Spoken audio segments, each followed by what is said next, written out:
जी, तो तमाम देखने वालों और सुनने वालों को लाहौर पाकिस्तान से एक दफ़ा से फिर खुश आमदेद। बड़ी खूबसूरत बात लेकर आया हूँ।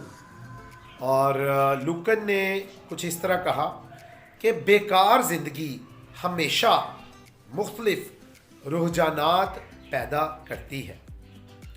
बहुत अमली बात है। हमारे इर्द गिर्द बहुत सारे बेकार लोग हैं और वो हमेशा लोगों को तनकीद ही करते रहते हैं।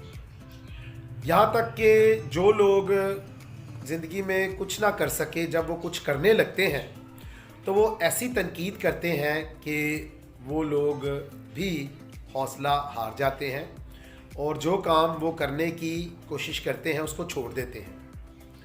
तो ये बेकार लोग ना सिर्फ अपनी ज़िंदगी में कुछ कर पाते हैं बल्कि और लोगों को भी रोकते हैं ताकि कहीं वो लोग बेहतर ना बन जाए।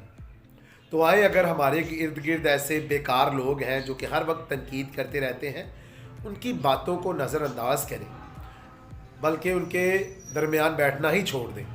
आके आप जो काम कर रहे हैं उसमें साबित कदम रहें और मेहनत करते हुए वो काम कर गुजरें और बेकार लोगों से छुटकारा हासिल करें। तो फिर लुकन का ये खूबसूरत कॉल मत भूलें कि बेकार ज़िंदगी हमेशा मुख्तलिफ रुझानात पैदा करती है और ये हमेशा मनफी रुझानात ही होते हैं। तो जब ये मेरा चैनल देखें, इसको पसंद भी करें, सब्सक्राइब भी करें। खुश रहें, शाद रहें, आबाद रहें। अपना और अपने इर्द गिर्द लोगों का बहुत ख्याल रखें।